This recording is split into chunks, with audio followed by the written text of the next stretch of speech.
Hallelujah. ನಮ್ಮನ್ನು ದೇವರು ಉಂಟು ಮಾಡುವಾಗ ತನ್ನ ಸಾರೂಪ್ಯದಲ್ಲಿ ಉಂಟು ಮಾಡಿದ್ದಾನೆ. ಹಲ್ಲೆಲೂಯಾ. ನಮ್ಮನ್ನು ಉಂಟು ಮಾಡುವ ವಾಕ್ಯದಲ್ಲಿ ನೋಡ್ತೇವೆ, ನಮ್ಮನ್ನು ಉಂಟು ಮಾಡಿದ್ದು ಅದ್ಭುತವಾಗಿಯೂ ರಮ್ಯವಾಗಿಯೂ ದೇವರು ಉಂಟು ಮಾಡಿದ್ದಾನೆ. ಮಾತ್ರವಲ್ಲ, ತನ್ನ ಸಾರೂಪ್ಯದಲ್ಲಿ ಉಂಟು ಮಾಡಿದ್ದಾನೆ. ನಮ್ಮನ್ನು ಉಂಟು ಮಾಡಿರುವಾಗ ನಮ್ಮ ದೇಹದಲ್ಲಿ ನಾವು ನೋಡಿದ್ದೇವೆ ಅನೇಕ ಅಂಗಗಳಿಂದ ಕೂಡಿದ ಒಂದು ದೇಹವಾಗಿದೆ. ಹಲ್ಲೆಲೂಯಾ. ನಮ್ಮ ದೇಹವು ಅನೇಕ ಅಂಗಗಳಿಂದ ಕೂಡಿದಂತಹ ಒಂದು ದೇಹವಾಗಿದೆ. ಪ್ರತಿಯೊಂದು ಅಂಗಗಳಿಗೂ ಅದರದರ ಕಾರ್ಯಗಳು ಇವೆ. ಹಲ್ಲೆಲೂಯಾ. ಪ್ರತಿಯೊಂದು ಅಂಗಗಳಿಗೂ ಅದರದರ ಕಾರ್ಯಗಳು ಇರುತ್ತವೆ, ಅದರದರ ಜವಾಬ್ದಾರಿ ಇರುತ್ತದೆ. ಮಾತ್ರವಲ್ಲ, ನಮ್ಮ ದೇಹದಲ್ಲಿರುವಂತಹ ಪ್ರತಿಯೊಂದು ಅಂಗವೂ ಸಹ ತನ್ನ ಕಾರ್ಯವನ್ನು ಯಾರೂ ಹೇಳದೆ ಅದು ಮಾಡ್ತಾ ಇರ್ತದೆ. ಅರ್ಥ ಇದು, ತನ್ನ ಕಾರ್ಯವನ್ನು ಹೇಳದೆ ಅದು ಮಾಡ್ತಾ ಇರ್ತದೆ. ಆದರೆ ನಾವು ನಮ್ಮ ದೇಹದಲ್ಲಿರುವಂತಹ ಅತಿ ಪ್ರಾಮುಖ್ಯವಾದ ಒಂದು ಅಂಗದ ವಿಷಯವಾಗಿ ಈ ದಿವಸ ನಾವು ತಿಳಿಯಲಿಕ್ಕೆ ಇದ್ದೇವೆ, ನಮ್ಮ ನಾಲಿಗೆಯ ವಿಷಯ. ಹಲ್ಲೆಲೂಯಾ. ಅತ್ಯಂತ ಒಂದು ಮಹತ್ವವುಳ್ಳಂತಹ ಒಂದು ಅಂಗ. ಯಾಕೆ ಮಹತ್ವವುಳ್ಳ ಅಂಗ ಅಂದ್ರೆ, ಈ ನಾಲಿಗೆಯಿಂದ ನಾವು ಎಲ್ಲವನ್ನು ಮಾಡುತ್ತೇವೆ. ನಮ್ಮ ಕರ್ತನನ್ನು ಸ್ತುತಿಸುತ್ತೇವೆ, ಕರ್ತನನ್ನು ಆರಾಧಿಸುತ್ತೇವೆ, ಉಪಕಾರ ಸ್ಮರಣೆ ಮಾಡುತ್ತೇವೆ. ಈ ನಾಲಿಗೆ ಅತ್ಯಂತ ಒಂದು ಮಹತ್ವವುಳ್ಳ ಅಂಗ ನಮ್ಮ ದೇಹದಲ್ಲಿದೆ. ಹಲ್ಲೆಲೂಯಾ. ಮಾತ್ರವಲ್ಲ, ಈ ನಾಲಿಗೆಯಿಂದ ನಾವು ಅನೇಕ ವಿಷಯಗಳನ್ನು ಅಂದ್ರೆ ದೇವರ ವಾಕ್ಯಗಳನ್ನು ಸಹ ರುಚಿಸಿ ನೋಡುತ್ತೇವೆ. ಮಾತ್ರವಲ್ಲ, ಈ ಲೋಕದ ಅನೇಕ ಸಂಗತಿಗಳನ್ನು ಸಹ, ನಮಗೆ ಬೇಕಾದ ಸಂಗತಿಗಳನ್ನು ನಾವು ರುಚಿಸಿ ನೋಡುವವರಾಗಿದ್ದೇವೆ. ಮಾತ್ರ ಒಬ್ಬರ ವಿಷಯದಲ್ಲಿ ನಾವು ಮಾತನಾಡುವುದಕ್ಕೆ ಸಹ ಈ ನಾಲಿಗೆಯನ್ನು ಉಪಯೋಗಿಸ್ತೇವೆ. ದೇವರನ್ನು ಆರಾಧಿಸುವುದಕ್ಕಾಗಿ ಈ ನಾಲಿಗೆಯನ್ನು ಉಪಯೋಗಿಸ್ತೇವೆ. ಹಲ್ಲೆಲೂಯಾ. ಈಗ ನಾವು ಆ ವಾಕ್ಯವನ್ನು ನಾವು ತೆಗೆದುಕೊಳ್ಳುವ ಯಾಕೋಬನ ಪತ್ರಿಕೆಯಲ್ಲಿ 1ನೇ ಅಧ್ಯಾಯ 26ನೇ ವಚನ ಏನ್ ಹೇಳ್ತದೆ ನೋಡುವ.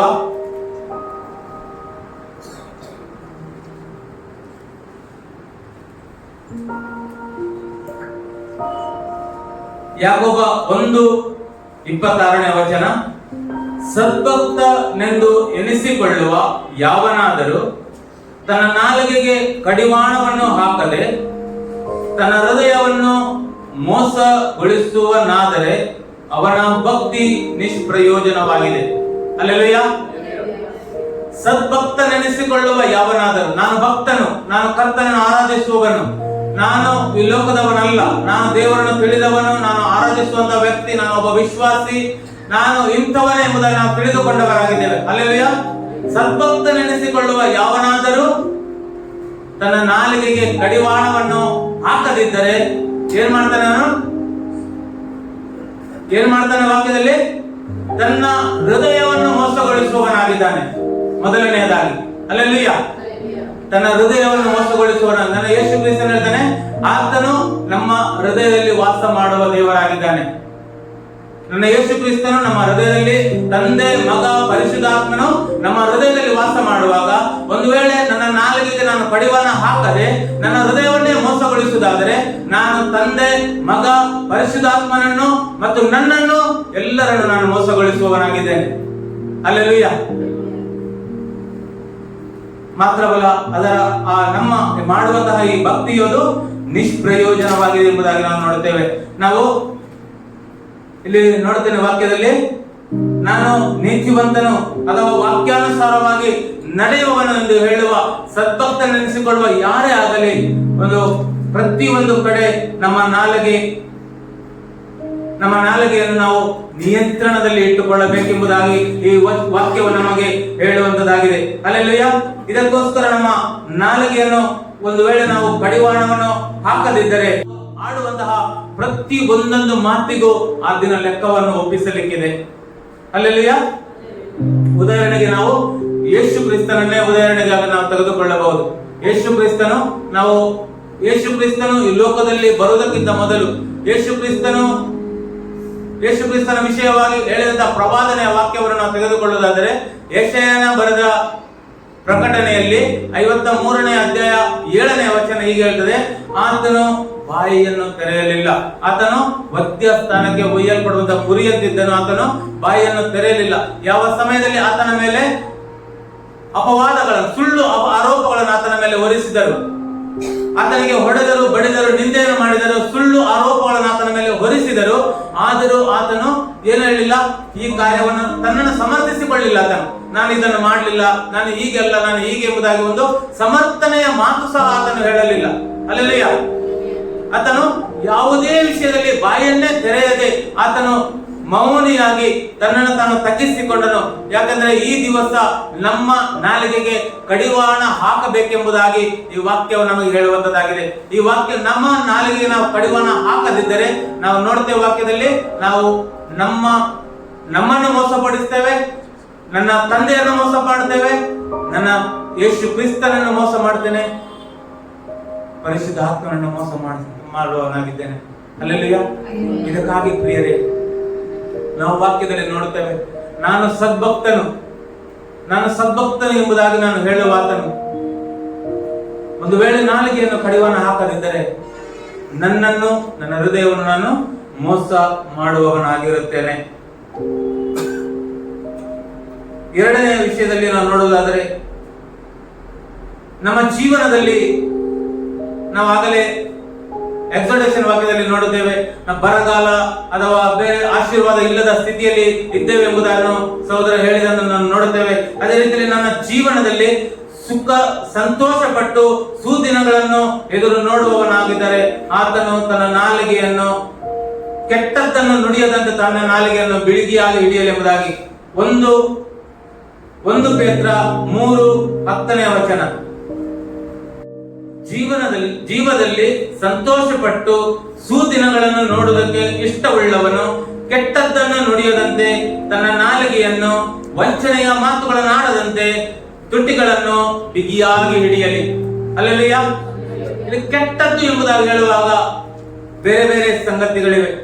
ನಾವು ಮಾತು ಕೊಡುತ್ತೇವೆ, ಆ ಮಾತನ್ನು ನೆರವೇರಿಸುವುದಿಲ್ಲ, ಅಥವಾ ಸುಳ್ಳಾದದನ್ನು, ವಾಕ್ಯಕ್ಕೆ ವಿರುದ್ಧವಾದ ಯಾವುದೇ ಸಂಗತಿ, ಸತ್ಯಕ್ಕೆ ವಿರುದ್ಧವಾದ ಯಾವುದೇ ಸಂಗತಿ ಇದ್ದರೆ ಇದು ಕೆಟ್ಟದ್ದಾಗಿದೆ. ಅಲ್ಲೆಲ್ಲೂಯಾ. ಸತ್ಯಕ್ಕೆ ಅಲ್ಲದ್ದು ಪ್ರತಿಯೊಂದು ಇದು ಕೆಟ್ಟದ್ದಾಗಿದೆ. ಸುಳ್ಳಾಡುವಂತದ್ದಾಗಲಿ ಅಥವಾ ಮಾತು ತಪ್ಪುವಂತದ್ದಾಗಲಿ ಪ್ರತಿಯೊಂದು ಇದು ಕೆಟ್ಟದ್ದಾಗಿದೆ. ನಾವು ನೋಡುತ್ತೇವೆ, ಕೆಟ್ಟದ್ದನ್ನು ನುಡಿಯದಂತೆ ಎಂಬುದಾಗಿ ಹೇಳುವಾಗ ಇದು ಸುಳ್ಳು ಹೇಳುವಂತದ್ದು, ಮೋಸ ಮಾಡುವಂತದ್ದು, ವಂಚಿಸುವಂತದ್ದು. ವಂಚಿಸುವ ಕಾರ್ಯ ಯಾರದ್ದು? ಅಲ್ಲೆಲ್ಲೂಯಾ.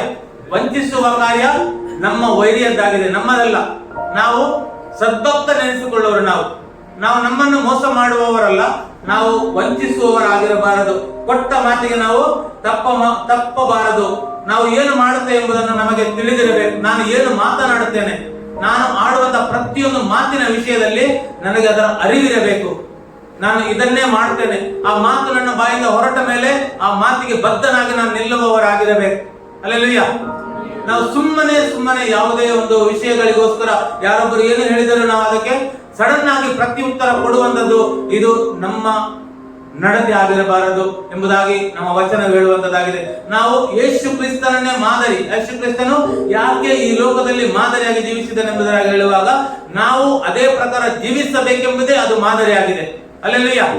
ನಾವು ಈ ದಿನ ನಮ್ಮ ಬಾಯಿಗೆ ಕಡಿವಾಣವನ್ನೇ ಹಾಕದೆ, ನಮ್ಮ ತುಟಿಗಳಿಗೆ ಕಡಿವಾಣವನ್ನೇ ಹಾಕದೆ, ನಮ್ಮ ನಾಲಿಗೆಗೆ ಕಡಿವಾಣವನ್ನೇ ಹಾಕದೆ ನಾವು ಇಷ್ಟ ಬಂದ ಹಾಗೆ ಅದನ್ನು ಚೂಬಿಟ್ಟಿದ್ದೇವೆ. ಇದರಿಂದಾಗಿ ನಮ್ಮ ದೇಹ ಈ ದಿನದಲ್ಲಿ ಅದು ಬರಗಾಲಕ್ಕೆ ಹೋಗ್ತಾ ಇದೆ. ಆಶೀರ್ವಾದಗಳು ಬರುವುದಕ್ಕೆ ನಾವೇ ತಡೆಯಾಗಿದೆ, ನಮ್ಮ ನಾಲಿಗೆ ತಡೆಯಾಗಿದೆ. ನಾವು ಮಾಡುವಂತ ಕ್ರಿಯೆಗಳೇ ನಮ್ಮ ಜೀವಿತಕ್ಕೆ ಅದು ಅಡ್ಡಿಗಳನ್ನು ತರುವಂತದ್ದಾಗಿದೆ. ಇದಕ್ಕೆ ಉದಾಹರಣೆಯಾಗಿ ನಾನು ಒಂದು ವಚನವನ್ನು ನೋಡುತ್ತೇನೆ. ಮತ್ತಾಯನ ಬರೆದ ಸುವಾರ್ತೆಯಲ್ಲಿ 21ನೇ ಅಧ್ಯಾಯ 28ನೇ ವಚನದಿಂದ 31ನೇ ವಚನ. ಮನುಷ್ಯನಿಗೆ 2 ಮಕ್ಕಳಿದ್ದರು. ಅವನ ಮೊದಲನೆಯವನ ಬಳಿಗೆ ಬಂದು, ಮಗನೇ, ಹೋಗಿ ಈ ಹೊತ್ತು ದ್ರಾಕ್ಷಿ ತೋಟದಲ್ಲಿ ಕೆಲಸ ಮಾಡು ಅಂದಾಗ ಅವನು ನಾನು ಹೋಗುವುದಿಲ್ಲವೆಂದು ಹೇಳಿದಾಗ್ಯೂ ತರುವಾಯ ಪಶ್ಚಾತ್ತಾಪ ಪಟ್ಟು ತೋಟಕ್ಕೆ ಹೋದನು. ಆಮೇಲೆ 2ನೇಯವನ ಬಳಿಗೆ ಅದೇ ಮಾತನ್ನು ಹೇಳಿದಾಗ ಅವನು ಹೋಗುತ್ತೇನಪ್ಪ ಅಂದಾಗ್ಯೂ ಹೋಗಲೇ ಇಲ್ಲ. ಅವರಿಬ್ಬರಲ್ಲಿ ತಂದೆಯ ಚಿತ್ತದಂತೆ ನಡೆದವನು ಯಾರು ಎಂದು ಕೇಳಿದಕ್ಕೆ ಅವರು ಮೊದಲನೆಯವನು ಅಂದರು. ಅಲ್ಲೆಲ್ಲೂಯಾ. ದೇವರ ನಾಮ ಉನ್ನತವಾಗಿದೆ. ತಂದೆಯ ಚಿತ್ತದಂತೆ ಯಾರು ನಡೆದರು? ಇವತ್ತು ನಮಗೆ ಏನು ಹೇಳಿದರೂ ನಾವು ವಿಶ್ವಾಸಿಗಳೆಂಬುದಾಗಿ ಹೇಳಿಕೊಂಡು ಅನೇಕ ಜನರು ನಮ್ಮಲ್ಲಿ ನಂಬಿಕೆ ಇಟ್ಟು ಅನೇಕ ಕಾರ್ಯಗಳನ್ನು ಜವಾಬ್ದಾರಿ ನಮಗೆ ಒಪ್ಪಿಸ್ತಾರೆ. ಆದ್ರೆ ನಾವು ಅದನ್ನು ಮಾಡ್ತೇನೆ ಎಂಬುದಾಗಿ ಹೇಳಿ ನಾನೇ ಮೋಸಗಾರನಾದ್ರೆ, ನನ್ನ ತಂದೆಗೆ ಮೋಸ ಮಾಡ್ತೇನೆ, ಯೇಸು ಕ್ರಿಸ್ತನಿಗೆ ಮೋಸ ಮಾಡ್ತೇನೆ, ನನಗೆ ನಾನು ಮೋಸ ಮಾಡ್ತೇನೆ ಅಲ್ಲದೆ ನಾನು ಯಾರಿಗೆ ಮಾತು ಕೊಟ್ಟಿದ್ದೇನೆ ಅವನಿಗೂ ನಾನು ಮೋಸ ಮಾಡುವವನಾಗಿದ್ದೇನೆ. ನಮ್ಮ ನಾಲಿಗೆಯ ಮೇಲೆ ನಿಯಂತ್ರಣವಿರಲಿ. ಇದಕ್ಕೋಸ್ಕರ ನಾವು ನೋಡಿದೆವು ವಾಕ್ಯವನ್ನು, ಜೀವದಲ್ಲಿ ನಾವು ಸಂತೋಷ ಪಟ್ಟು ಸುದಿನಗಳನ್ನು ಅನುಭವಿಸಬೇಕಾದರೆ ನಮ್ಮ ನಾಲಿಗೆಗೆ ನಾವು ಕಡಿವಾಣವನ್ನು ಹಾಕಬೇಕು. ಏನು ಹೇಳಿದ ವಾಕ್ಯದಲ್ಲಿ? ಜೀವದಲ್ಲಿ ಸಂತೋಷ ಪಟ್ಟು ಸುದಿನಗಳನ್ನು ನೋಡುವುದಕ್ಕೆ ಇಷ್ಟವುಳ್ಳವನು, ಯಾರಿಗೆ ಈ ಸುದಿನಗಳನ್ನು ನೋಡಬೇಕೆಂಬ ಇಷ್ಟವಿದೆಯೋ ಆತನು ತನ್ನ ಕೆಟ್ಟದ್ದನ್ನು ನುಡಿಯದಂತೆ, ತನ್ನ ನಾಲಿಗೆಯನ್ನು ವಂಚನೆಯ ಮಾತುಗಳನ್ನು ಆಡದಂತೆ ತನ್ನ ತುಟಿಗಳನ್ನು ಬಿಗಿಯಾಗಿ ಹಿಡಿದಿರಲಿ. ಹಲ್ಲೆಲೂಯಾ. ನಾವು ನಾಲಿಗೆಯ ವಿಷಯವಾಗಿ ಇನ್ನೊಂದು ವಿಷಯವನ್ನು ನಾವು ನೋಡಿಕೊಳ್ಳುವ. ಮೂರನೆಯದಾಗಿ, ತೊಂದರೆಗಳಿಂದ ರಕ್ಷಿಸಲ್ಪಡುವುದಕ್ಕಾಗಿ ನಾವು ಎಕ್ಸಾರ್ಟೇಷನ್ ವಾಕ್ಯದಲ್ಲಿ ಕೇಳಿದ ಹಾಗೆ ನೋಡಿ, ದೇವರ ಆತ್ಮನು ಎಲ್ಲವನ್ನು ಸಭೆಗೆ ಹೇಳಬೇಕಾದದನ್ನು ಆರಂಭದಿಂದ ಕೊನೆಯವರೆಗೆ ಮೊದಲೇ ನಿಷ್ಕರ್ಷೆ ಮಾಡಿಕೊಂಡಿರ್ತಾನೆ. ನಮ್ಮ ಮೇಲೆ ಬರುವಂತಹ ತೊಂದರೆಗಳು ಅದಕ್ಕೆ ಕಾರಣ ನಮ್ಮ ನಾಲಿಗೆ ಆಗಿದೆ. ನಮಗೆ ಬರುವಂತಹ ವಿಪತ್ತುಗಳು ಅದಕ್ಕೆ ನಮ್ಮ ಕಾರಣ ನಮ್ಮ ನಾಲಿಗೆ ಆಗಿದೆ. ಜ್ಞಾನೋಕ್ತಿ 21-23ನೇ ವಚನವನ್ನು ನೋಡಿಕೊಳ್ಳುವ. ತನ್ನ ಬಾಯಿಯನ್ನು ತನ್ನ ನಾಲಿಗೆಯನ್ನು ಕಾಯುವವನು ತೊಂದರೆಗಳಿಂದ ರಕ್ಷಿಸಿಕೊಳ್ಳುವನು. ಹಲ್ಲೆಲೂಯಾ. ತನ್ನ ಬಾಯಿಯನ್ನು ತನ್ನ ನಾಲಿಗೆಯನ್ನು ಕಾಯುವವನು ಅಂದ್ರೆ ನಮ್ಮ ನಾಲಿಗೆಯನ್ನು ನಮ್ಮ ಬಾಯಿಯನ್ನು ನಾವು ಕಾಯಬೇಕು. ಅದನ್ನು ಕರ್ತನ ಹಸ್ತದಲ್ಲಿ ನಾವು ಒಪ್ಪಿಸಿಕೊಡಬೇಕು. ಅದನ್ನು ನಿಯಂತ್ರಣದಲ್ಲಿ ಇಟ್ಟುಕೊಳ್ಳುವುದನ್ನು ನಾವು ಕಲಿಬೇಕು. ಸುಮ್ಮನೆ ನಾವು ಹೇಳಿದ್ದನ್ನು ಹೇಳುವುದು ಅಥವಾ ಒಬ್ಬರಿಗೆ ನಾವು ಏನು ನಮಗೆ ಇಷ್ಟ ಬಂದ ಹಾಗೆ ನಾವು ಮಾತನಾಡುವಂಥದ್ದು, ಈ ಸಂಗತಿಗಳೆಲ್ಲ ನಮ್ಮ ಬಾಯಿ ಕಾಯಲ್ಪಡುವುದಿಲ್ಲ. ನಮ್ಮ ಮೇಲೆ ಬರುವಂತಹ ತೊಂದರೆಗಳಿಗೆ ನಾವೇ ಅದಕ್ಕೆ ಕಾರಣರಾಗುತ್ತೇವೆ. ನಾವು ಇನ್ನೊಬ್ಬರನ್ನು ನಾವು ಕಾರಣ ಮಾಡೋದು, ಅಥವಾ ದೇವರೇ ನಾನು ಪ್ರಾರ್ಥನೆ ಮಾಡಿದ್ರೆ ನನಗೆ ಯಾಕೆ ಸಿಗ್ತಾ ಇಲ್ಲ, ನಾನು ಈ ರೀತಿಯಲ್ಲಿ ನಾನು ಜೀವಿಸ್ತಾ ಇದ್ದೇನಲ್ಲ, ನನಗೆ ಯಾಕೆ ಈ ತೊಂದರೆಗಳು, ನಾನು ಕ್ರಿಸ್ತನವನಾಗಿ ಜೀವಿಸ್ತಾ ಇದ್ದೇನಲ್ಲ, ನನ್ನಿಂದ ಏನು ತಪ್ಪಾಗಿದೆ, ನನಗೆ ಯಾಕೆ ಈ ಬಾಧೆಗಳು, ನನಗೆ ಯಾಕೆ ಈ ತೊಂದರೆಗಳು ಎಂಬುದನ್ನು ನಾವು ಮತ್ತೆ ಹೊರಗೋಗ್ತಾ ಹೋಗುತ್ತೇವೆ. ಆದರೆ ವಚನಕಾರನು ಹೇಳ್ತಾನೆ, ನನಗೆ ತೊಂದರೆ ಬರಬಾರದಾದರೆ ನನ್ನ ಬಾಯಿಗೆ ನನ್ನ ನಾಲಿಗೆಗೆ ನಾನು ಕಡಿವಾಣ ಹಾಕಬೇಕು. ಹಲ್ಲೆಲೂಯಾ. ಇದಕ್ಕೆ ಒಂದು ಉದಾಹರಣೆಯನ್ನು ನಾವು ನೋಡುವುದಾದರೆ, ಜ್ಞಾನೋಕ್ತಿ 13ನೇ ಅಧ್ಯಾಯ 3ನೇ ವಚನ, ಬಾಯನ್ನು ಕಾಯುವವನು ಜೀವವನ್ನು ಕಾಯುತ್ತಾನೆ, ತುಟಿಗಳನ್ನು ತೆರೆದು ಬಿಡುವವನು ನಾಶವಾಗುವನು. ಹಲ್ಲೆಲೂಯಾ. ಎಷ್ಟು ಅದ್ಭುತವಾಗಿ ಜ್ಞಾನೋಕ್ತಿ ನಮಗೆ ಬೇಕಾದಂತಹ ಒಂದು ಜ್ಞಾನವನ್ನು ಕೊಡುವಂತಹ ಜ್ಞಾನೋಕ್ತಿಗಳಲ್ಲಿ ಹೀಗೆ ಬರೆಯಲ್ಪಟ್ಟಿದೆ. ಅಂದ್ರೆ ಬಾಯಿಯನ್ನು ಕಾಯುವವನು ನಮ್ಮ ಜೀವವನ್ನು ಕಾಯ್ತಾನೆ. ನಮಗೆ ಯಾವುದೇ ತೊಂದರೆ ಬರದ ಹಾಗೆ, ನಮಗೆ ಯಾವುದೇ ರೋಗ ಬರದ ಹಾಗೆ, ನಮಗೆ ಯಾವುದೇ ನಷ್ಟಗಳು ಸಂಭವಿಸದ ಹಾಗೆ, ನಮಗೆ ಯಾವ ವೈರಿಗಳು ನಿಲ್ಲದ ಹಾಗೆ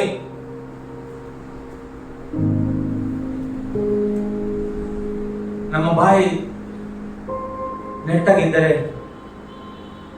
ನಮ್ಮ ಜೀವವು ಕಾಯಲ್ಪಡುತ್ತದೆ. ಹಲ್ಲೆಲೂಯಾ. ಯಾರು ನಮಗೆ ವೈರಿಯಾಗಲು ಸಾಧ್ಯವಿಲ್ಲ, ಯಾವುದೇ ತೊಂದರೆ ಬರಲು ಸಾಧ್ಯವಿಲ್ಲ, ಯಾವುದೇ ಬಾಧೆಗಳು ಹಿಂಸೆಗಳು ಬರಲು ಸಾಧ್ಯವಿಲ್ಲ. ಹಾಗಾದರೆ ತುಟಿಗಳನ್ನು ತೆರೆದಿಡುವವನು ನಾಶವಾಗುವನು. ಬಾಯಿಗೆ ಬಂದ ಹಾಗೆ ನಾವು ಬಡ್ಕೊಳ್ತಾ ಇದ್ರೆ ನಿಜವಾಗಲು ಅದಕ್ಕೆ ಏನು ಮಾಡಲು ನಾವು ಸಾಧ್ಯವಿಲ್ಲ. ಅದು ವಂಚಕನ ಕಾರ್ಯವಾಗಿದೆ.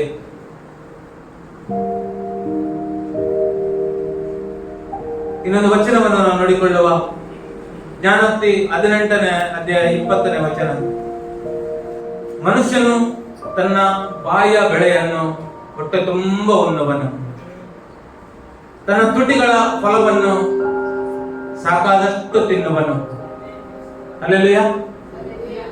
ತನ್ನ ಬಾಯ ಬೆಳೆಯನ್ನು ಅಂದ್ರೆ ನಾವು ಏನು ಮಾತನಾಡ್ತೇವೆ, ಏನು ಬಿತ್ತುತ್ತೇವೆ ಅದನ್ನೇ ನಾವು ಕೊಯ್ತೇವೆ ಎಂಬ ವಾಕ್ಯದಲ್ಲಿ ಬರೆಯಲ್ಪಟ್ಟಿದೆ. ಇದಕ್ಕೋಸ್ಕರ ನಮ್ಮ ಮಾತು ಯಾವಾಗಲೂ ಕೊಂಚವಾಗಿರಲಿ, ನನ್ನ ಹೃದಯವನ್ನು ನಾನೇ ಮೋಸ ಮಾಡದ ಹಾಗೆ, ನನ್ನ ತಂದೆಯನ್ನು ನಾನೇ ಮೋಸ ಮಾಡದ ಹಾಗೆ, ತನ್ನ ಬಾಯಿಯ ಬೆಳೆಯನ್ನು ಹೊಟ್ಟೆ ತುಂಬ ಉಣ್ಣುವನೆಂಬುದಾಗಿ ವಚನಗಾರನು ಹೇಳ್ತಾನೆ. ಇದಕ್ಕೋಸ್ಕರ ಇನ್ನೊಂದು ವಚನವನ್ನು ನೋಡಿಕೊಳ್ಳುವ. ಅರಣ್ಯಕಾಂಡ 11:31. ತಮ್ಮ ಬಾಯಿಯ ಬೆಳೆಯನ್ನು ಹೇಗೆ ತಿನ್ನುತ್ತಾರೆ ಎಂಬುದನ್ನು ವಚನದಲ್ಲಿ ಬರೆಯಲ್ಪಟ್ಟಿದೆ. ಮನುಷ್ಯನು ತನ್ನ ಬಾಯಿಯ ಬೆಳೆಯನ್ನು ಹೊಟ್ಟೆ ತುಂಬ ಉಣ್ಣುವನು, ತನ್ನ ತುಟಿಗಳ ಫಲವನ್ನು ಸಾಕಾದಷ್ಟು ತಿನ್ನುವನೆಂಬುದಾಗಿ ಹೇಳುವಾಗ ಅರಣ್ಯಕಾಂಡ 11ನೇ ಅಧ್ಯಾಯದಲ್ಲಿ 31ನೇ ವಚನದಲ್ಲಿ ನಾವು ನೋಡುತ್ತೇವೆ.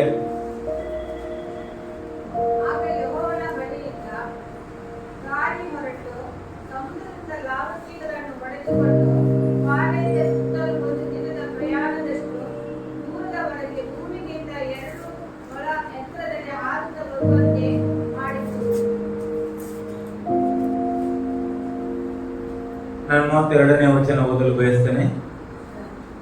ಇಸ್ರಾಯೇಲ್ಯರು ಎದ್ದು ಆ ದಿನ ಹಗಲಿರುಳು ಮರುದಿನ ಹಗಲು ಆ ಲಾವಾಕ್ಯಗಳನ್ನು ಕೂಡಿಸಿಕೊಳ್ಳುತ್ತಿದ್ದರು. ಇದರ ಮೊದಲು ಅವರು ಏನು ಮಾಡಿದ್ದರು? ತಮ್ಮ ಬಾಯಿಂದ ದೇವರನ್ನು ದೂಷಿಸಿದರು, ಗುಣಗುಟ್ಟಿದ್ದರು. ನಮಗೆ ತಿನ್ನುವುದಕ್ಕೆ ಏನಿಲ್ಲ, ಮಾಂಸ ಇಲ್ಲ, ಅದು ಇಲ್ಲ, ಇದಿಲ್ಲ ಎಂಬುದಾಗಿ, ನಾವು ಐಗುಪ್ತ್ಯದಲ್ಲಿ ಸುಖವಾಗಿದ್ದೆವು, ಐಗುಪ್ತ್ಯದಲ್ಲಿ ನಮಗೆ ತಿನ್ನುವುದಕ್ಕೆ ಸಿಗುತ್ತಾ ಇದೆ ಎಂಬುದಾಗಿ ಮೋಶೆಗೆ ವಿರುದ್ಧವಾಗಿ, ದೇವರಿಗೆ ವಿರುದ್ಧವಾಗಿ ಅವರು ಗುಣಗುಟ್ಟಿದ್ದರು. ಅಲ್ಲೆಲ್ಲಯ್ಯ, ಇದು ಅವರ ಬಾಯಿಯ ಮಾತಾಗಿದೆ. ಅದರ ಫಲವನ್ನು ಇಲ್ಲಿ ನಾವು ನೋಡುತ್ತೇವೆ. ಇಸ್ರಾಯೇಲರು ಅದಕ್ಕೆ ದೇವರು ಬೇಕಾದಷ್ಟು ಅವರಿಗೆ ಕೊಡ್ತಾನೆ. ಅಲ್ಲೆಲ್ಲಯ್ಯ, ಇಸ್ರಾಯೇಲರು ಎದ್ದು ಆ ದಿನ ಹಗಲಿರುಳು ಮರುದಿನವೂ ಆ ಲಾವಾಕ್ಯಗಳನ್ನು ಕುಡಿಸಿಕೊಳ್ಳುತ್ತಿದ್ದರು. ಸ್ವಲ್ಪವಾಗಿ ಕುಡಿಸಿಕೊಂಡವರು 18 ಕಣ್ಣುಗ ಕುಡಿಸಿದರು. ಎಷ್ಟು? ಸ್ವಲ್ಪವಾಗಿ ಕುಡಿಸಿದವರು. ಹೆಚ್ಚಾಗಿ ಕುಡಿಸಿದವರದು ಸಂಗತಿಯಲ್ಲಿ ಬರೆಯಲ್ಪಡಲಿಲ್ಲ. ಸ್ವಲ್ಪವಾಗಿ ಕುಡಿಸಿದವರು 18 ಕಣ್ಣುಗ ಕುಡಿಸಿದರು. ಅವುಗಳನ್ನು ಪಾಳೆಯದ ಸುತ್ತಲೂ ಅರವಿ ಒಣಗಿಸಿಕೊಂಡರು. ಯಾಕೆ? ಇವತ್ತಿಗೂ ಬೇಕು, ಮುಂದಿನ ಅನೇಕ ದಿನಗಳ ತನಕ ನಮಗೆ ಬೇಕೆಂಬುದಾಗಿ ಆಸೆಯಿಂದ ಏನು ಮಾಡಿದರೆ ಅದನ್ನು ಪಾಳೆಯದ ಸುತ್ತಲೂ ಅರವಿ ಒಣಗಿಸಿಕೊಂಡರು. ಆದರೆ ಏನು? ಆದರೆ ಅವರ ಬಾಯಿಯ ಫಲವನ್ನು ಅವರು ಹೇಗೆ ಉಣ್ಣುತ್ತಾರೆ ನಾವು ನೋಡಿಕೊಳ್ಳುವ. ಆದರೆ ಅವರು ಆ ಮಾಂಸವನ್ನು ಇನ್ನೂ ಆಹಾರ ಮಾಡಿಕೊಳ್ಳುತ್ತಿರುವಾಗ ಅದು ಮುಗಿದು ಒಳಗಾಗಿ ಯೆಹೋವನು ಅವರ ಮೇಲೆ ಕೋಪಗೊಂಡು ಬಹಳ ಜನರನ್ನು ಘೋರ ವ್ಯಾಧಿಯಿಂದ ಸಾಯಿಸಿದನು. ಅಲ್ಲೆಲ್ಲಯ್ಯ, ಒಣಗಿಸಿದ್ದು ಅಲ್ಲೇ. ಅವರು ಮಾಡ್ತಾ ಇರುವಾಗಲೇ, ಆ ಆಸೆಯಿಂದ ಅವರು ಅದಕ್ಕೋಸ್ಕರ ಮಾಡ್ತಾ ಇರುವಾಗಲೇ ಅವರು ಗುಣಗುಟ್ಟಿದ್ದರ ಫಲ, ಅವರು ಮಾತನಾಡಿದ ಆ ಬಾಯಿಯ ಫಲವಾಗಿ ಅವರು ಏನ್ ಮಾಡಿದರು? ಘೋರ ವ್ಯಾಧಿಯಿಂದ ಅವರು ಸತ್ತೇ ಹೋದರು. ನಮ್ಮ ನಾಲಿಗೆಗೆ ನಿಜವಾಗಿ ನಮಗೆ ಕಡಿವಾಣ ಹಾಕಲೇಬೇಕು. ನಮ್ಮ ಜೀವ ಅದು ಸಮೃದ್ಧಿ ಆಗಿರಬೇಕು. ನಮ್ಮ ಜೀವವು ನಮ್ಮ ರಕ್ಷಣೆಯ ಆನಂದವನ್ನು ಅನುಭವಿಸಬೇಕು. ನಮ್ಮ ತಂದೆಯು ಪರಿಶುದ್ಧನೆಂಬುದಾಗಿ ನಾವು ಕೇಳಿದೆವು, ಆತನ ಚಿತ್ತ ನೆರವೇರಲಿ ಎಂಬುದಾಗಿ ನಾವು ಕೇಳಿದೆವು. ಆದರೆ ನನ್ನ ಹೃದಯವನ್ನು ನಾನೇ ಮೋಸಗೊಳಿಸುವುದಾದರೆ ನಾನು ಆತನ ಎದುರಿನಲ್ಲಿ ನಿಲ್ಲಲು ಹೇಗೆ ಸಾಧ್ಯ?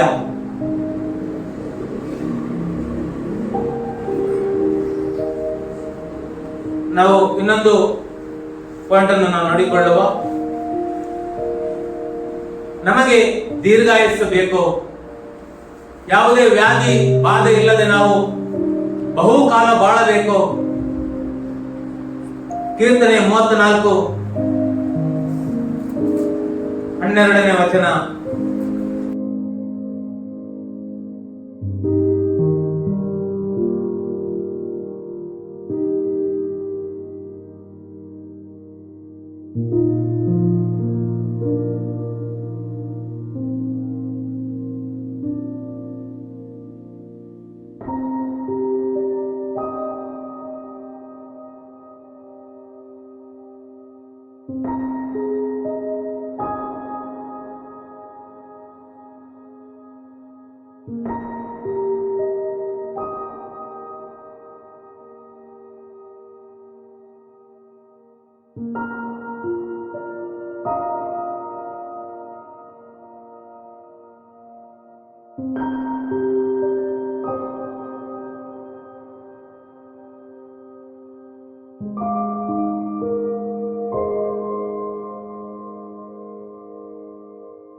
ಬಾಯಿಯ ಫಲವಾಗಿ ಮನುಷ್ಯನು ಬೇಕಾದಷ್ಟು ಸುಖವನ್ನು ಅನುಭವಿಸುವನು. ಅಲ್ಲೆಲ್ಲೂಯ್ಯ. ನಮಗೆ ಸುಖ ಬೇಕು, ನಮಗೆ ಸಮೃದ್ಧಿ ಬೇಕು, ನಮಗೆ ಎಲ್ಲವೂ ಬೇಕು. ಆದರೆ ಇದು ಎಲ್ಲಿಂದ ಬರ್ತದೆ? ನಮ್ಮ ಬಾಯಲ್ಲಿದೆ. ಅಲ್ಲೆಲ್ಲೂಯ್ಯ. ನಾವು ಏನು ನುಡಿಯುತ್ತೇವೆ ಅದೇ ಆಗುವಂತೆ ದೇವರು ಮಾಡುವಾತನಾಗಿದ್ದಾನೆ. ಯಾವಾಗಂದ್ರೆ ನಮ್ಮ ನಾಲಿಗೆಯನ್ನು ನಾವು ಪರಿಶುದ್ಧವಾಗಿ ಕಾಪಾಡಿಕೊಳ್ಳಬೇಕು. ನಮ್ಮ ನಾಲಿಗೆಯಲ್ಲಿ ಆ ಪರಿಶುದ್ಧತೆ ಇಲ್ಲದೆ ಇರುವಾಗ, ನಮ್ಮ ನಾಲಿಗೆಯಲ್ಲಿ, ನಮ್ಮ ತುಟಿಯಲ್ಲಿ ನಮ್ಮ ದೇವರು ಯಾವ ರೀತಿಯಲ್ಲಿ ಹೇಳಿದ್ದಾನೆ ಆ ರೀತಿಯಲ್ಲಿ ನಾವು ಇಲ್ಲದೆ ಇರುವಾಗ ಈ ಕಾರ್ಯಗಳನ್ನು ನಾವು ಹೊಂದಿಕೊಳ್ಳಲು ಸಾಧ್ಯವಿಲ್ಲ. ನಾವು ನೋಡುತ್ತೇವೆ, ಜೀವ ಮರಣ ನಾಲಿಗೆಯ ವಶ ಎಂಬುದಾಗಿ ನಾವು ಓದುತ್ತೇವೆ. ಆದ್ರೆ ನಮ್ಮ ನಾಲಿಗೆ ಎಷ್ಟು ಮಾತ್ರಕ್ಕೂ ನಾವು ಹಿಡಿದುಕೊಳ್ಳಲು ನಾವು ಸೋತು ಹೋಗಿದ್ದೇವೆ. ಈ ದಿವಸದಲ್ಲಿ ನಾವು ಒಂದು ನಿರ್ಧಾರವನ್ನು ಮಾಡಿಕೊಳ್ಳುವ. ನಾವು ನಮ್ಮ ನಾಲಿಗೆಯನ್ನು, ನನ್ನ ತುಟಿಗಳನ್ನು ನಾನು ಹಿಡಿತದಲ್ಲಿ ಹಿಡಿದುಕೊಳ್ಳುತ್ತೇನೆ. ವಾಕ್ಯದಲ್ಲಿ ಬರೆಯಲ್ಪಟ್ಟಿದೆ, ಒಬ್ಬನ ಭಕ್ತಿ ವೃದ್ಧಿಗೋಸ್ಕರ ಆದರೆ ನಿನ್ನ ಬಾಯಿಯನ್ನು ನೀನು ತೆರೆ ಎಂಬುದಾಗಿ. ಅಲ್ಲೆಲ್ಲೂಯ್ಯ. ಒಬ್ಬನ ಭಕ್ತಿ ವೃದ್ಧಿ ಆಗುವುದಾದ್ರೆ ನಿನ್ನ ಬಾಯಿ ತೆರೆದು ನೀನು ಮಾತನಾಡು, ಇಲ್ಲದಿದ್ದರೆ ನಿನ್ನ ಬಾಯಿಯನ್ನು ನೀನು ಮುಚ್ಚಿಕೊಳ್ಳು ಎಂಬುದಾಗಿ ವಾಕ್ಯದಲ್ಲಿ ಬರೆಯಲ್ಪಟ್ಟಿದೆ. ಇಲ್ಲಿ ಹೇಳ್ತದೆ, ತನ್ನ ಬಾಯಿಯ ಫಲವಾಗಿ ಮನುಷ್ಯನು ಬೇಕಾದಷ್ಟು ಸುಖವನ್ನು ಅನುಭವಿಸುವನೆಂಬುದಾಗಿ ಹೇಳುವಾಗ ನಾವು ಸುಖವನ್ನು ಎಲ್ಲೆಲ್ಲೋ ಹುಡುಕ್ತಾ ಇರ್ತೇವೆ. ಸುಖವು ನಮ್ಮ ಒಳಗನೆ ಇದೆ. ಅಲ್ಲೆಲ್ಲೂಯ್ಯ. ಸುಖವು ನಮ್ಮ ಒಳಗಡೆ ಇರುತ್ತದೆ. ಆದ್ದರಿಂದ ನಾವು ಇನ್ನೆಲ್ಲೂ ಆ ಸುಖವನ್ನು ಹುಡುಕುವ ಅವಶ್ಯಕತೆ ಇಲ್ಲ. ಈ ವಾಕ್ಯಗಳನ್ನು ನಾವು ಕನ್ಕ್ಲೂಡ್ ಮಾಡುವಾಗ ನಮ್ಮ ನಾಲಿಗೆಯನ್ನು ನಾವು ನಿಯಂತ್ರಣದಲ್ಲಿ ಹಿಡಿದುಕೊಳ್ಳುವುದಾದರೆ ನಮ್ಮ ಹೃದಯವನ್ನು ನಾವು ಮೋಸಗೊಳಿಸುವುದಿಲ್ಲ. ಅಲ್ಲೆಲ್ಲೂಯ್ಯ. ನಾವು ನೋಡಿದೆವು, ನಮ್ಮ ನಾಲಿಗೆಯನ್ನು ನಾವು ಬಿಗಿಯಾಗಿ ಹಿಡಿದುಕೊಳ್ಳುವುದಾದರೆ, ನಾಲಿಗೆಗೆ ನಾವು ಕಡಿವಾಣವನ್ನು ಹಾಕುವುದಾದರೆ ನಮ್ಮ ಹೃದಯವನ್ನು ನಾವು ಮೋಸಗೊಳಿಸುವುದಿಲ್ಲ. ಅಲ್ಲೆಲ್ಲೂಯ್ಯ. ನಮ್ಮ ಜೀವದಲ್ಲಿ ಸಂತೋಷ ಪಟ್ಟು ಸುದಿನಗಳನ್ನು ನಾವು ನೋಡಬಹುದು. ಈ ಕಾರ್ಯಗಳನ್ನು ನಾವು ಮಾಡದೆ ಹೋದರೆ ನಾವು ನೋಡುತ್ತೇವೆ, 1 ಪೇತ್ರ 3:11 ನಾವು ನೋಡುತ್ತೇವೆ, ಅವನು ಕೆಟ್ಟದ್ದನ್ನು ಬಿಟ್ಟು ಒಳ್ಳೆಯದನ್ನು ಮಾಡಲಿ, ಸಮಾಧಾನವನ್ನು ಆರೈಸಿ ಅದಕ್ಕೋಸ್ಕರ ಪ್ರಯತ್ನ ಪಡಲಿ. ಯಾಕಂದರೆ ಕರ್ತನು ನೀತಿವಂತನನ್ನು ಕಟಾಕ್ಷಿಸುತ್ತಾನೆ, ಆತನು ಅವರ ವಿಜ್ಞಾಪನೆಗಳಿಗೆ ಕಿವಿಗೊಡುತ್ತಾನೆ. ಕೆಡುಕರಿಗೂ ಕರ್ತನು ಕೋಪದ ಮುಖವುಳ್ಳವನಾಗಿರುತ್ತಾನೆ. ನಾವು ಯಾರನ್ನು ಕೆಡುಕರೆಂಬುದನ್ನು ನೋಡಿದೆವು ವಾಕ್ಯದಲ್ಲಿ. ನಾಲಿಗೆಯನ್ನು ಚೂಬಿಡುವಾತನು ಅಥವಾ ಕೆಟ್ಟದ್ದನ್ನು ಮಾತನಾಡುವಾತನು, ತನ್ನ ತುಟಿಯ ಮೇಲೆ ನಿಯಂತ್ರಣ ಇಲ್ಲದವನು ಆತನು ಏನಾಗಿದ್ದಾನೆ? ಆತನು ಕೆಡುಕನಾಗಿರುತ್ತಾನೆ. ಅಲ್ಲೆಲ್ಲೂಯ್ಯ. ಆ ಕೆಡುಕನ ಮೇಲೆ ದೇವರಿಗೆ ಏನಿರ್ತದೆ? ದೇವರು ಕೋಪದ ಮುಖವುಳ್ಳವನಾಗಿರುತ್ತಾನೆ. ಅಲ್ಲೆಲ್ಲೂಯ್ಯ. ದೇವರು ಕೋಪದ ಮುಖವುಳ್ಳವನಾಗಿರುತ್ತಾನೆ. ಮಾತ್ರವಲ್ಲ, ನಾವು ಯಾಕೋಬ 1:26 ನೋಡಿದೆವು, ನಮ್ಮ ಭಕ್ತಿಯು ಅದು ಏನಾಗಿದೆ? ನಿಷ್ಪ್ರಯೋಜನವಾಗಿದೆ. ನಾವು ಕಡಿವಾಣ ಹಾಕದೆ ಮಾಡುವಂತ ಎಲ್ಲ ಭಕ್ತಿ ಏನಾಗಿದೆ? ಅದು ನಿಷ್ಪ್ರಯೋಜನವಾಗಿದೆ. ಮತ್ತು ನಾವು ಇನ್ನೊಂದು ವಚನವನ್ನು ನೋಡಿದೆವು, ನಾವು ನಾಲಿಗೆಯನ್ನು, ನಮ್ಮ ಬಾಯಿಯನ್ನು ಕಾಯುವ ಮೂಲಕವಾಗಿ ನಾವು ತೊಂದರೆಗಳಿಂದ ನಾವು ರಕ್ಷಿಸಲ್ಪಡಬಹುದು. ಅಲ್ಲೆಲ್ಲೂಯ್ಯ. ನಮಗೆ ಬರಲಿರುವಂತಹ ತೊಂದರೆಗಳಿಂದ ರಕ್ಷಿಸಲ್ಪಡಬಹುದು. ನಾನು ಹೆಚ್ಚಾಗಿ ಮಾತನಾಡಲು ಬಯಸುವುದಿಲ್ಲ. ಈ ವಾಕ್ಯಗಳನ್ನು ಇಲ್ಲೇ ಮುಗಿಸುತ್ತೇನೆ. ದೇವರ ನಾಮಕ್ಕೆ ಮಹಿಮೆಯಾಗಲಿ. ಪ್ರೀತಿಯ ದೇವಜನರೇ, ಈಗ ನಾವು ಕೇಳಿಸಿಕೊಂಡಂತೆ ನಾವು ನಮ್ಮ ನಾಲಿಗೆಯನ್ನು ಕಡಿವಾಣ ಹಾಕುವುದಾದರೆ ನಮ್ಮ ಹೃದಯವನ್ನು ಮೋಸಗೊಳಿಸುವುದಿಲ್ಲ, ಭಕ್ತಿಯು ನಿಷ್ಪ್ರಯೋಜಕವಾಗುವುದಿಲ್ಲ, ಜೀವದಲ್ಲಿ ಸಂತೋಷಪಟ್ಟು ಸುದಿನಗಳನ್ನು ನೋಡಬಹುದು. ನಮಗೆ ಬರುವಂಥ ಅನೇಕ ತೊಂದರೆಗಳಿಂದ ನಾವು ರಕ್ಷಿಸಲ್ಪಡಬಹುದು, ದೀರ್ಘಾಯುಷ್ಯವನ್ನು ಹೊಂದಿಕೊಳ್ಳಬಹುದು, ಬಹು ದಿವಸ ಕರ್ತನಿಗಾಗಿ ಬದುಕಿ ಸಾಕ್ಷಿಯಾಗಿ ನಿಲ್ಲಬಹುದು, ಬಾಯ ಫಲವಾಗಿ ಮನುಷ್ಯನು ಬೇಕಾದಷ್ಟು ಸುಖವನ್ನು ಅನುಭವಿಸಬಹುದು. ಆದರೆ ಸದ್ಭಕ್ತನೆನಿಸಿಕೊಂಡು ನಮ್ಮ ನಾಲಿಗೆಗೆ ಕಡಿವಾಣ ಹಾಕಲಿಲ್ಲವಾದರೆ ನಮ್ಮ ಹೃದಯವನ್ನು ನಾವು ಮೋಸಗೊಳಿಸುತ್ತೇವೆ. ಮಾತ್ರವಲ್ಲ, ತನ್ನನ್ನು ತಾನು ಅಂದರೆ ನಮ್ಮನ್ನೇ ನಾವು ಮೋಸಗೊಳಿಸುತ್ತೇವೆ. ನಮ್ಮಲ್ಲಿ ವಾಸ ಮಾಡುವ ತಂದೆ, ಮಗ, ಪವಿತ್ರಾತ್ಮನನ್ನು ನಾವು ಮೋಸಗೊಳಿಸುತ್ತೇವೆ. ನಾವು ಹೋಗುವಂಥ ಸಭೆಯನ್ನು ನಾವು ಮೋಸಗೊಳಿಸುತ್ತೇವೆ. ತಪ್ಪಾದ ರೀತಿಯಲ್ಲಿ ಆರಾಧನೆ ಮಾಡುತ್ತೇವೆ. ಜೀವದಲ್ಲಿ ಯಾವುದೇ ರೀತಿಯ ಸಂತೋಷವಾಗಲಿ ಸುಖ ದಿನಗಳಾಗಲಿ ಕಾಣಲು ಸಾಧ್ಯವಿಲ್ಲ. ಅನೇಕ ತೊಂದರೆಗಳಿಗೆ ನಾವು ಒಳಗಾಗುತ್ತೇವೆ. ಇದರಿಂದ ನಾವು ಚಿಂತೆಗೆ ಒಳಗಾಗಬಹುದು, ರೋಗಗಳು ನಮ್ಮ ಜೀವಿತದಲ್ಲಿ ಬರಬಹುದು. ನಮ್ಮ ನಾಲಿಗೆಗೆ ನಾವೇ ಕಡಿವಾಣ ಹಾಕಬೇಕು. ಯಾವುದೇ ರೀತಿಯ ಸಾಕ್ಷಿಯ ಜೀವಿತ ನಮ್ಮದು ಇರುವುದಿಲ್ಲ. ಅನ್ಯರಿಗೂ ನಮಗೂ ಯಾವುದೇ ವ್ಯತ್ಯಾಸ ಇರುವುದಿಲ್ಲ. ಆದುದರಿಂದ ಪ್ರೀತಿಯ ದೇವಜನರೇ, ನಮ್ಮ ನಾಲಿಗೆಯನ್ನು ಈ ದಿನ ಮೊದಲುಗೊಂಡು ನಾವು ಕಡಿವಾಣ ಹಾಕಿ ಹಿಡಿತದಲ್ಲಿ ಇಟ್ಟುಕೊಳ್ಳುವ. ಮತ್ತಾಯನು ಬರೆದ ಸುವಾರ್ತೆ 12:37 ಬರೆಯಲ್ಪಟ್ಟಂತೆ, ನಿನ್ನ ಮಾತುಗಳಿಂದಲೇ ನೀನು ನೀತಿವಂತನೆಂದು ತೀರ್ಪು ಹೊಂದುವಿ, ನಿನ್ನ ಮಾತುಗಳಿಂದಲೇ ನೀನು ಅಪರಾಧಿಯೆಂದು ತೀರ್ಪು ಹೊಂದುವಿ. ದೇವರ ನಾಮಕ್ಕೆ ಮಹಿಮೆಯಾಗಲಿ. ಆಮೇನ್.